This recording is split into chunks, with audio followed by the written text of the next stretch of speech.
Think you know every Mustang from the 1970s? Think again. Beneath the Cobra Jets and Mach 1s were factory freaks, dealership oddities, and forgotten trims that made even diehard fans scratch their heads. From pastel-painted specials to padded-roof luxury coupes and economy Mustangs built for mileage, these variants weren't just rare, they were downright bizarre. And yet, they all wore the Mustang badge. Welcome to Legendary Classic Cars, where today we dive into the weirdest corners of Mustang history. The 1970s weren't just about raw horsepower, they were about survival, experimentation, and some of Ford's strangest design decisions. In this video, we're ranking 8 bizarre Mustang variants from the 70s that left collectors confused, dealers baffled, and muscle car purists in disbelief. These cars didn't just look odd, they broke the rules of what a Mustang was supposed to be.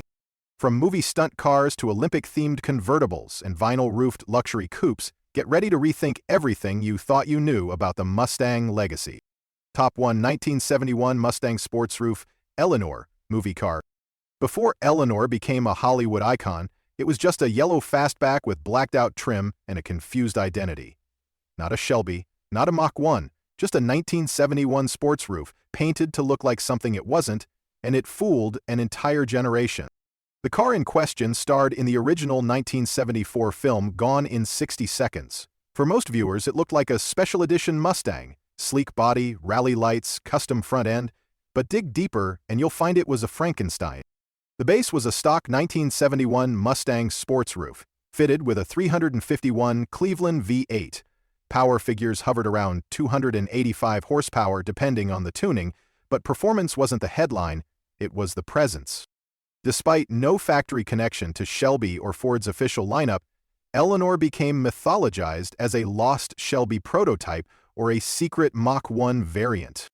In reality, it was built by director H.B. Halicki using parts from multiple models, including Cougar taillights and GT badges. There was no VIN registry, no official trim. It was movie magic, not factory freak. Only one original Eleanor from the 1974 film survived the stunts, and its confusing identity became a pop culture enigma. Today, it's stored in a private collection and valued at over $1 million, simply because fans believe it's something it never was. And while Eleanor was a creation of cinema illusion, the next Mustang on this list really was a government-ordered freak, built for high-speed chases and wearing a 429 under the hood. Top 2 1971 Mustang Convertible 429 CJ. At a time when Mustangs were getting bigger and softer, Ford made a move that stunned everyone. They dropped a 429 Cobra Jet into a convertible. Not a Mach 1, not a fastback, a full top-down cruiser. The result? A boulevard sleeper with muscle car guts and the looks of a California beach car. In 1971, the Mustang was completely redesigned. Longer, wider, lower, it lost its pony car proportions and leaned hard into muscle car territory. While fastbacks and Mach 1s stole headlines, Ford quietly allowed buyers to spec a drop top with the same 429 Cobra Jet V8 found in their most potent drag strip machines. This wasn't just a big engine and a pretty shell. The 429 CJ with Ram Air cranked out 370 horsepower and 450 pound-feet of torque. Mated to a C6 automatic or a 4-speed top-loader, the car could hustle from 0 to 60 in just under 6 seconds, if the rear tires stopped smoking long enough. Inside, it was pure luxury meets performance. High-back bucket seats, full wood-grain dash, power top, and an optional competition suspension. Only 50 to 60 of these 429 CJ convertibles were ever made, making them among the rarest muscle-ear Mustangs. But here's the kicker. Nobody really knew they existed. Ford didn't promote them. Most buyers assumed big block performance was reserved for the Mach 1 or Boss 351. So these convertibles became dealer oddities, assembled by special request or under-the-radar orders. Some had hidden drag pack options, others were borderline sleepers. Today, these 429 CJ ragtops are nearly impossible to find. Survivors fetch 6 figures at auction, and restorers often mistake them for regular 302 convertibles. Until they pop the hood and see the monster nestled between the shock towers. They blur the line between cruise night cool and quarter-mile brute. And while this convertible flexed in disguise, the next Mustang wore its stripes proudly, decked in red, white, and blue, built to celebrate the Olympics and ready to confuse collectors for decades to come. Top 3, 1972 Mustang Sprint Olympic Edition Convertible. What do the 1972 Munich Olympics have to do with a red, white, and blue Mustang? Everything and nothing. Ford's so-called Olympic Edition Mustang had no ties to any official U.S. team, yet it showed up with stars, stripes, and slogans like a patriotic parade float. It was a marketing mystery dressed as a convertible. In the spring of 1972, Ford launched the Sprint Decor Group as a limited edition option across the Mustang, Maverick, and Pinto lineup. It was meant to tap into the Olympic spirit, or maybe just a creative excuse to boost sagging sales with flashy paint and trim. The Mustang Sprint Olympic Edition convertible came in a single color, white with blue racing stripes, red pinstriping, and a patriotic USA shield decal on the rear fenders. Inside, blue vinyl seats with white inserts completed the Team America look. It rode on unique color-matched Magnum 500-style wheels with chrome trim rings. Under the hood, things weren't quite as heroic. Most Sprints came with the 250 Ci inline 6 or the base 3.2 V8. A handful had the 351 Cleveland, but this was no performance package. It was pure style over substance. Despite its showy look, the Olympic Edition wasn't officially tied to the U.S. Olympic team or the Games. No sponsorships, no athlete endorsements, no international visibility. It was just Ford riding the coattails of patriotic hype, and they never explained why. Collectors were baffled, dealers were confused, buyers intrigued. Only 50 Sprint convertibles were produced, making it rarer than many Boss Mustangs. Today, most have been lost to time or repainted. Those that survive often need verification through obscure VIN and option codes. They're not fast, but they're conversation starters and true oddities in Mustang history. And just when you thought Ford couldn't get any weirder, they partnered with tornado-chasing dealers in Kansas to unleash a cyclone of Mach 1s that looked like muscle but were born to shock in more ways than one. Top 4, 1970 Mustang Twister Special, Mach 1. In 1970, Ford turned to Kansas City, not for a new factory, but to create a storm, literally.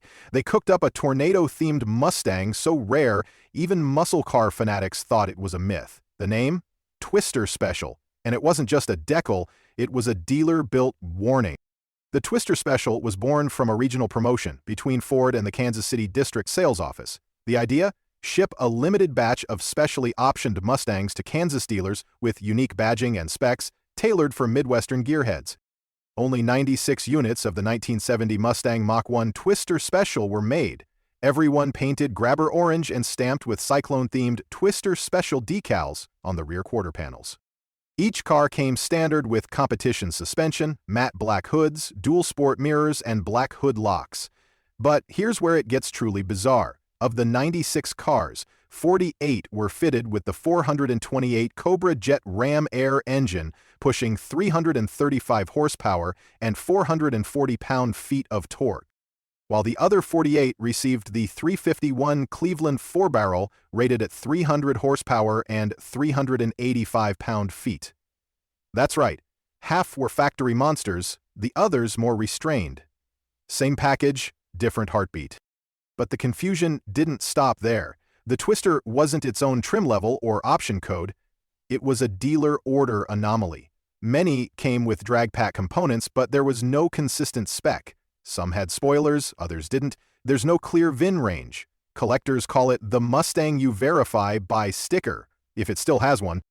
And if that's not strange enough, the Twister Special promotion was supposed to feature 11970 Torino Cobras. But production delays forced Ford to pivot, replacing them with the Mach 1s at the last minute. Today, these Kansas-born freaks are among the most prized regional Mustangs ever made.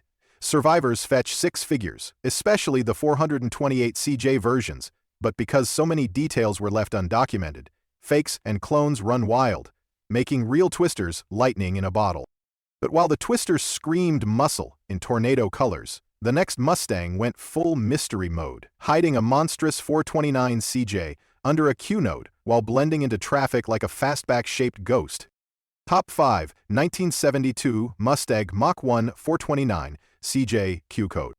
Most 1972 Mustangs looked tame. chrome bumpers, duller colors, and engines choked by regulations. But lurking beneath a few Mach 1 hoods was a letter that changed everything. Q. It stood for the new 429 Cobra Jet, yet almost no one noticed. This was Ford's last great secret weapon, hidden in plain sight. By 1972, emissions and insurance fears had neutered the muscle car market. Ford axed the legendary Boss 351 and detuned its big blocks. But for a brief window that year, you could still order a Mach 1 with the 429 Cobra Jet, now labeled the Q code. This wasn't the fire-breathing Super Cobra Jet of 1971, but it was still brutal. The Q code 429 came with 370 horsepower, gross rating, 460 pound-feet of torque, and a Rochester Quadrajet 4-barrel carb. It was available with either a 4-speed top-loader or C6 automatic and backed by a 9-inch rear end. Quarter-mile times hovered around 14.5 seconds, fast for the era, especially in such a large-bodied car. The Mach 1 trim added sport slats, honeycomb grills, dual mirrors, and color-keyed urethane bumpers. Inside, high-back bucket seats, rally gauges, and wood-grain accents gave it a premium edge. Most came with Magnum 500 wheels and F60-15 tires for a planted stance. Despite the specs, Ford barely mentioned the Q-Dode 429 in marketing. Insurance companies were already targeting anything with Cobra or Jet in the name, so Ford downplayed it. Many buyers didn't even know what the Q meant. Fewer than 500 Mach 1s were built with the 429 CJ in 1972, making them ghost cars in Ford's muscle legacy. Collectors now hunt these Mach 1 QC's codes for their rarity and stealth. They're among the last big-block Mustangs ever built, bridging the gap between true muscle and the detuned era to follow. Unassuming yet brutal, they confuse even seasoned Mustang spotters. But if the Q mode confused gearheads, what came next baffled everyone. Ford dropped the performance talk entirely and built a Mustang for people who didn't want speed at all, a Mustang with no stripes, no scoops, and no soul. Top 6, 1970 Mustang E economy model. A Mustang for people who hated driving? In 1970, while the muscle wars were still raging, Ford quietly unleashed the Mustang EA stripped-down, slow-motion pony car aimed at mileage, not mayhem. It was the anti-Mach 1. The Mustang for accountants. And yes, the E stood for economy. By the dawn of the new decade, insurance premiums and fuel costs were starting to bite. Ford, always keen to cover every customer niche, introduced the Mustang E as a fuel-saving alternative to the usual V8 beasts. It wasn't advertised with much fanfare and you won't find it on showroom posters, but it existed. The Mustang E came equipped with a 250 CI inline-6, rated at just 155 horsepower, paired exclusively with a 3-speed automatic and a 2.331 economy rear axle ratio. That gearing killed acceleration but boosted highway fuel economy into the mid-20s, a rare stat in a muscle car catalog. Externally, the Mustang E looked like any base the 70 Coupe. No scoops, no spoilers, no racing stripes, just hubcaps and narrow white walls. Inside, it was just as modest. Vinyl bench seats, basic AM radio, and almost no trim options. It was built to not be noticed. But here's where things get strange. Ford didn't give the Mustang E a unique VIN code or trim tag. It was simply a combination of obscure options, meaning you could be looking at one and not even realize it. With no emblems or visual cues, it was the invisible Mustang. Worse, many were bought, driven into the ground, and crushed. Survivors are so rare today that even die-hard Mustang historians debate how many were truly built. Estimates range between a few hundred to maybe 1,000 units. Ironically, the Mustang E is now a collector curiosity. Not for performance, not for looks, but because it's so un-Mustang. It defies the very spirit of the nameplate, and that's exactly why it fascinates collectors today. But if the Mustang E was too plain to remember, Ford's next move was too odd to ignore. A spring-themed Mustang that showed up once, wore weird pastel paint, and disappeared like a seasonal ghost. Top 7, 1971 Mustang Spring Special Hardtop. In 1971, Ford gave the Mustang a seasonal identity crisis. It wasn't a performance model. It wasn't a luxury trim. It was the Spring Special, a pastel-colored oddball that popped up in brochures, confused dealers, and vanished before most people realized it existed. The Spring Special was part of Ford's tradition of mid-year promotional packages, meant to drum up sales with flashy cosmetics. In this case, they took the 1971 Mustang hardtop, already redesigned to be larger and heavier, and gave it a makeover that was more Easter egg than muscle machine. Buyers could choose from special colors like bright lime, medium yellow gold, or the especially strange Ivy Glow. A white vinyl top and color-keyed mirrors were standard, along with rocker panel moldings, white wall tires, and unique wheel covers that weren't available on base models. Inside, things stayed minimal: standard high-backed bucket seats in vinyl, a two-spoke wheel, and basic instrumentation. Under the hood, most Spring Specials came with the 250 Ci inline 6 or a base 302 V8. Nothing to scare a Chevelle. Though a few V8 upgrades were technically available, they weren't the point. What made the Spring Special bizarre was how little anyone knew about it. Ford never promoted it in national ads. It appeared briefly in dealer bulletins and vanished by early summer. There were no badges or unique VIN codes.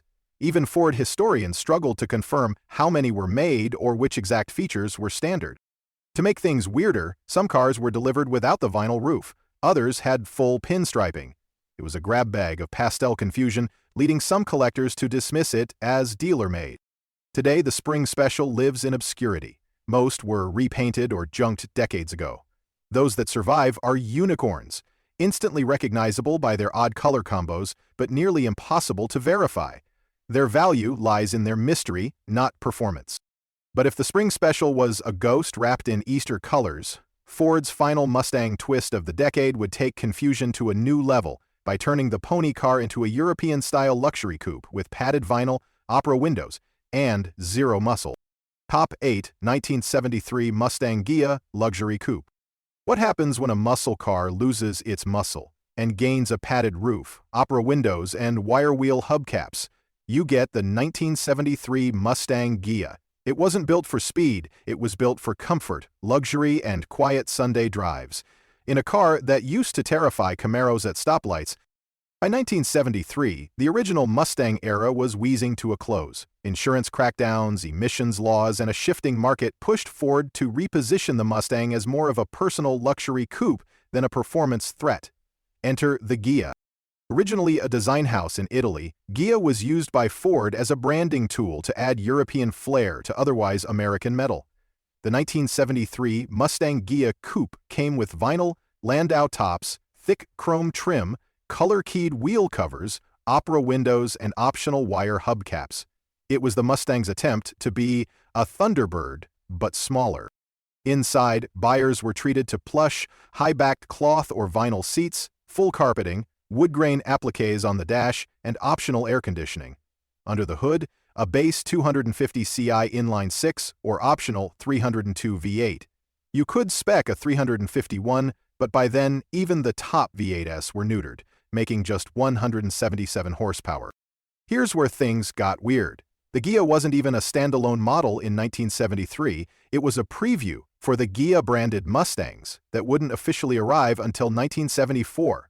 That's right, the name appeared early, slapped on a few late 73 coupes with random combinations of luxury options.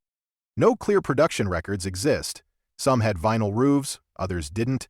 Some dealers advertised them as Ghia, others just as luxury coupes. It was Ford throwing darts at the market, trying to figure out what the Mustang would become. Today, these Ghia-labeled 73 Mustangs confuse collectors, purists, and restorers alike.